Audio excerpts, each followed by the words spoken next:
году мы передаем короны финалистам, чтобы они заняли этот почетный титул.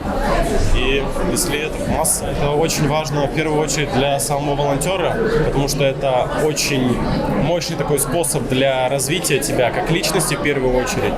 Ты понимаешь вообще, в принципе, на что ты способен. И участие в таких крупных мероприятиях очень классно прокачивает тебя.